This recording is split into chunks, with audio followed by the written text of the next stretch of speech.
You have 3 homes. Which home will you be back to? I'm confused. Yeah, I know. That's what happens when you have 3 homes in 3 gated communities. Welcome to PTI, boys and girls. In today's episode, John Harbaugh gets asked about his future. Draymond beefs with Steve Kerr and then leaves the game. And Jeff Saturday joins us for 5 good minutes. But we begin today with last night's Monday night game, in which the 49ers got 5 touchdown passes from Brock Purdy and spanked the Colts in Indianapolis 48-27. Phillip Rivers had another good game for the Colts, but hardly any quarterback, let alone a 44-year-old one, can make up for a defense yielding 48 points. Wilbon, where does this result leave both teams? Well, Tony, the Colts are irrelevant now. It was a nice story for a long time with Indiana Jones, Daniel Jones. It really was. It was fascinating. 7-8 weeks in, you could have them as your pick for the best team in the AFC. Or nearly halfway through the season, they're irrelevant now. This is all about San Francisco. San Francisco, which you and I have the same list of candidates for Coach of the Year, and we have not had the 49ers head coach, and we're wrong to not have him. Because Shanahan's done an incredible job with the injuries. His 2 best players, Bosa and Warner, out. They're done. They're gone. He can't have any defense. They can't rush the passer. They have fewer sacks than a certain guy on the Cleveland Browns by himself. And yet they're in it. They can be the number 1 seed in the NFC, and they got 2 home games, and then they can win 2 home playoff games and play a 3rd home playoff game called the Super Bowl. Wow. Yeah. San Francisco, it leaves them in the enviable position of atop the NFC to me. Yeah, that's all I would have said about San Francisco as well. I'm going to go back to the Colts for a second because you're right. They're done. They're out of gas at this point. The injury to Daniel Jones doomed them. Phillip Rivers coming in, to me, is a wonderful story. I think it's time to applaud Phillip Rivers for what he did. He kept them close in Seattle. Seattle's a great team. They were right there within striking distance. And then last night, he led them to 27 points, which should be enough to win a game. But I think, Mike, we have reached the point now where all the people in Indianapolis get up, they give him a standing ovation, and then they send him on his way back home, and they make sure that the 10 kids in the suite get party favors. Because this is a lovely story, but he's 0-2. Yes, he has lost to 2 great teams, either one of which could win the Super Bowl, yes. But he is 0-2. So the feel-good story is gone right now. The Colts have a couple of games left, and they have quarterbacks on the roster. Play those quarterbacks on the roster. And everything you said about San Francisco is right. And I don't think we can stress enough. You always say that the Bears division is the toughest division in football. It's not this year. This division in the West is the toughest by far. Yeah. And Arizona should ask the league to get them out of that division. Just get out. Go to the NFC South. Yeah, be relegated. Ask for relegation homes. Yeah. Let's turn to Ravens coach John Harbaugh, who faced questions about his future in Baltimore yesterday. He told reporters he's not thinking about it, adding, quote, "I try to do the job, not keep the job," close quote. The Ravens were among the early Super Bowl faves, but at 7-8, they need help just to make the playoffs. Tony Harbaugh won it all 12 years ago, but has just 3 playoff wins in the past 10 seasons. So does he deserve to be on the hot seat? And the simple answer is yes, because the Ravens are 7-8. John Harbaugh has been there a long time. I believe this is his 18th season. He has had continued success, and as you said, he won a Super Bowl. His career mirrors Mike Tomlin's career in the same division. Same problems, same stuff. A few weeks ago when fans chanted "Fire Tomlin" in Pittsburgh, a lot of people wondered, does that make any sense? They wondered, has he stayed too long? I didn't wonder about that because I've been in this seat for 25 years. So I'm not wondering about staying too long. I don't think you can pin on Harbaugh the fact that Lamar Jackson is not now what he was. There's a lot of running plays, a lot of absorbed hits. He is a multiple MVP in the league who's had trouble in the playoffs, only 3 wins in 8 seasons in the playoffs. Maybe you can pin the deterioration of the defense on John Harbaugh, but to me, John Harbaugh has earned at least next year to try and fix the defense, which has now given up, Mike, more yards than all but 5 teams in the league. Tony, the defense was a stunner to us early on because that's how they got in the hole they were in that they couldn't dig out of. But let me tell you something. The offense is why John Harbaugh deserves to be on the hot seat. And if he continues to let Todd Monken, the offensive coordinator, if he continues that tag team of dumbness where you don't give the ball to Mr. Henry after he scores a touchdown, you don't give it to him for the rest of the game. If you can't figure out that you've got a backup quarterback, I don't care if he fumbled the damn ball. Jim Brown fumbled the ball. Emmitt Smith fumbled the ball. Walter Payton fumbled the damn football. If your tag team at the top of the offensive flow chart is too dumb to give Henry the ball with a backup quarterback and sometimes one possession games, and this is the second year of questioning this. They don't have to be 7-8. Even with the problems, even with Lamar Jackson reduced, yes, I said reduced, not injured. If you can't figure that out, you deserve. I love him. He's a great coach. He's a Hall of Fame coach. It's on him that this Ravens team is doing what it's doing at 7-8 this year.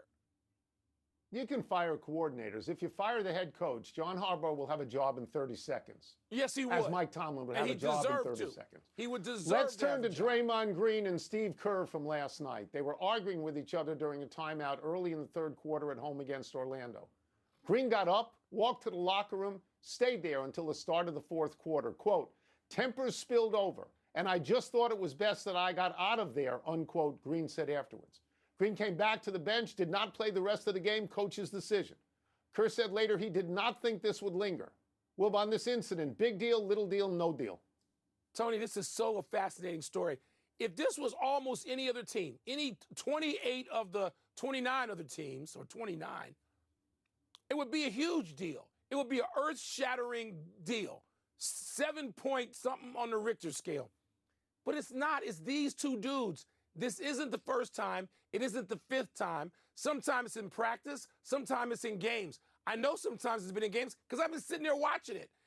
And then what reduces it even more than being the two of them, they talked about it. They handled it as adult-like and as responsibly as you can handle something that public. Draymond talked to reporters all night afterward. Steve Kerr said, "I'm not going to talk about the specifics because it's private," but he addressed it over and over. And I'm thinking, oh, my God, this is the Warriors. This is Kerr and Draymond. And I think I'm going to reduce it to little deal, if any deal at all. And I'm going lower even than little deal. I think it is virtually no deal. And that is because of this circumstance. Because Draymond Green has played 13 seasons now for Steve Kerr.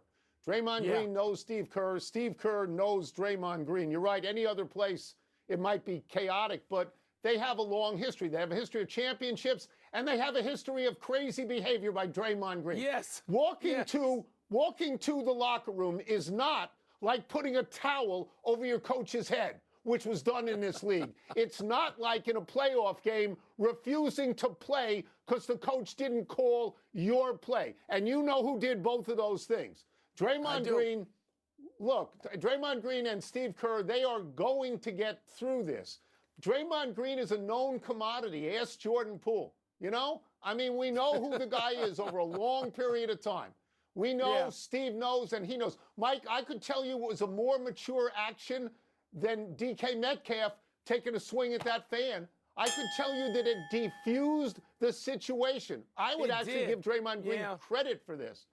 You know, I would. Let's take a break. Everything they did diffused it, Tone. You're right about that. That's what I thought. Let's take a break. They're the odd couple. Great odd couple. Trent Williams praises Brock Purdy's confidence in the huddle. We're going to ask Jeff Saturday about that. We'll also ask him to break down the Bears' crazy trick play near the goal line that went awry and made me crazy Saturday night.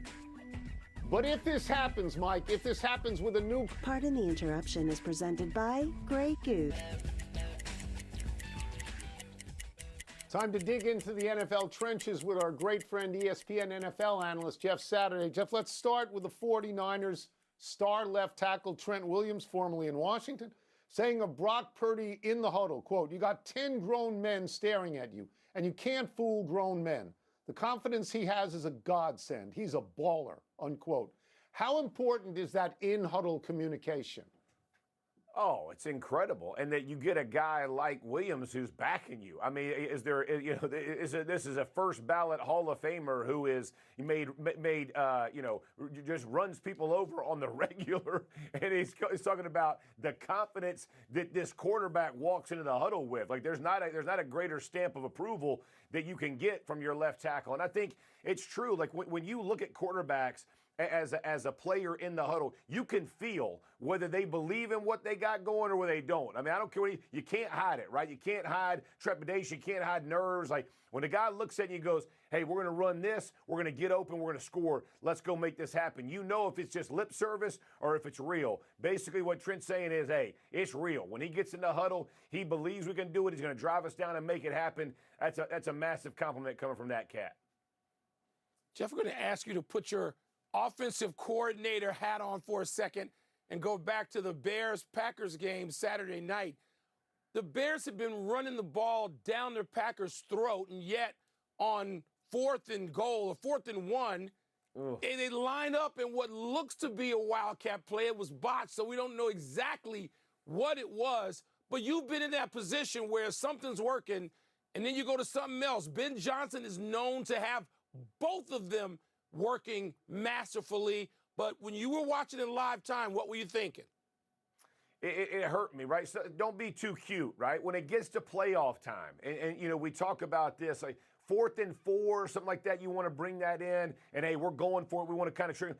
But, you're talking about less than a yard or right at a yard, right? And to your point, they're very physical. That center guard box that they got, they bring those tackles down. They can move bodies. You got the tight end coming up underneath the fake, and it's going between his legs. It's just high risk to me as opposed to tush push, whatever you want to call it, QB sneak. Let's try to go get the half yard or run a regular play, and let's see if we can go run for it. Now, if it works, it's the coolest play ever, right? So it's always hard to balance those things. So right. I get it. You run it 50 times in practice throughout the season. You want to work it. Unfortunately, it's a bad snap that costs you at an inopportune time. But look, I'm not going to question much about Ben Johnson. The dude's an absolute boss. But right there, as an old lineman, especially now 2020, right, rear view, I'd say let's try to go get that tush push and go make it happen. Yeah. In real time, I was sitting there screaming, run the damn ball. So I didn't even need 2020 on that one, Jeff. In that same game, in overtime, the Packers botched an exchange on 4th and 1. Malik Willis took the blame, saying that he changed his cadence with the play clock running down. I mean, how significant is that? Is cadence that huge where you could have that kind of miscommunication and mistake there? Absolutely. It's the timing of the play, right? And then you get into a rhythm as a center, as guards, as tackles. Like we listen for inflection. You can feel, when his hut's going to come, right, when the ball's going to be snapped. Everybody kind of times it up, and it really does happen. And again, you're talking about Willis, who's the snap, and bad things happen. And listen, he owned it. I appreciate that he owned it. It's both of us, right? It's both and, but it's the quarterback's responsibility. The ball comes up, he's got to receive it. He should have just gone to Omaha. Omaha. We will get you out of here on this. We're off until the new year, so we won't have the benefit of talking to you next week. Tell us right now, if you can, which team in the NFC, which team in the AFC looks the best to you? Ooh, that's tough. I'm gonna go Rams NFC.